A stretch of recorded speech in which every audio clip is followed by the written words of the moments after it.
All right, so right here, what we do have, we're on a regulation pickleball court, and what I do have is 3 pickleballs on the court here, and what I'm working to do is about lateral court coverage, really making sure that we cover as much ground as possible and be able to move out of it smoothly, cleanly, and with some athleticism. A lot of times we have this change of direction where we turn our hips and we run to the ball, and then all of a sudden maybe they hit backhand and they go or behind you, if you would, and then you have to turn your whole entire body to recover to go to the opposite side. Not that efficient when you're working to cover the court. You can hide a lot of those if you have enough endurance, but unfortunately, eventually you're going to get worn down, and as the gameplay continues, you're going to get more and more fatigued, which again, as a more advanced player will start noticing, they're going to beat you that way the whole entire time.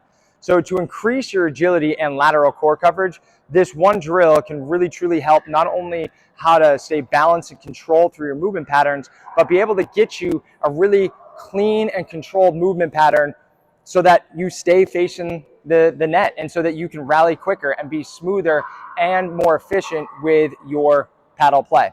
So here with this drill, we're going to work on a couple movements. First thing is you have to have the understanding of what a crossover step is. So if you don't know what a crossover step is, this is the time to kind of understand what you're trying to do and understand how you can be efficient.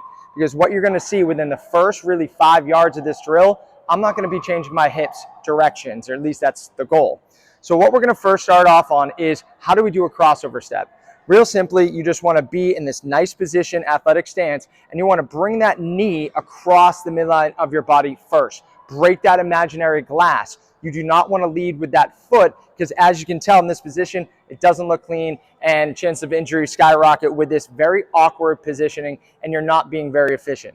So what you want to do is you want to cross that knee across the midline of your body, be able to hit and load. You then get into that position, nice and simple body position, really nice and controlled, ready to stay on the balls of your feet to move in either direction. We're going to head back now. You're going to break that imaginary glass, hit that paddle if you have it, boom, great cueing, right? Where you cross over, hit, and load, nice and smooth. Let's do that a couple times. So here, as you move, it's cross, load, cross, load. If you know anything about the squat push lateral that you do in their warm-ups, all we're doing is pushing off the inside surface of our feet and really learning how to be explosive off of the surfaces of our feet and not just forward and backwards. We have to be multi-directional here on the court. So as we start crossing the midline and we get that, how we're going to get to that second ball, how do we get that much further doing just the same exact movement? It might seem difficult, like you might need to take more than 1 or 2 steps to get there, but the reality is you're doing the same exact concept of the crossover step. You're just putting more force into the ground. Now, I also stress here, when you see me do this, this is not necessarily how I want to see you playing on the court, and you're going to see in a second why. But what we're trying to do is work on how to drive more force and power into each step so that you can become better at understanding how to put force into the ground and use it and flow with the athleticism that we're working to build. So another summary here, here's a quick step, quick crossover step. Quick, snap, load, punch, boom, come back. Now, same exact movement with adding a little bit more force. Watch how much further we go. Here, load with a big jump. Now we cross back over, and we should be able to make our energy back to where we started. Here's the thing. If you find that you can't make it back, that means there might be some asymmetries or some power kind of deficiencies that you might have to work on both right side and left side. Hey, this is a multi-directional sport. You've got to feel balance on both sides. Let's get back to the drill. Here, now we're going to combo both of them. We're going to go quick step, boom, quick, quick. Now, power and power. Same exact movement, just adding a little bit more force to every step. Now you might be questioning, what is that ball over there doing? Are we really going to only take the same amount of steps to get to that ball? The answer is absolutely not. There's no way you're going to be able to keep your hips square to get to that ball with just 2 steps.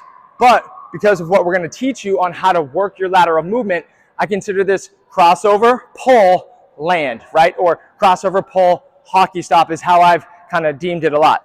But what we're going to do is we're going to get this natural momentum that you build from power driving, adding a quick little lateral pull across your body, a little adduction, and then all of a sudden you fluidly move over to that ball. So here's how it looks in real time. You're going to end up going cross, pull, load, right?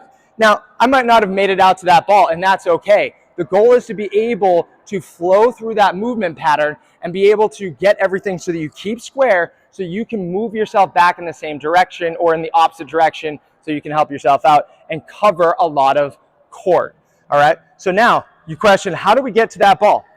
Well, I'm talking and teaching you right now, but if I was to go into game mode, all I gotta do is start learning how to put a little bit more force in every single step.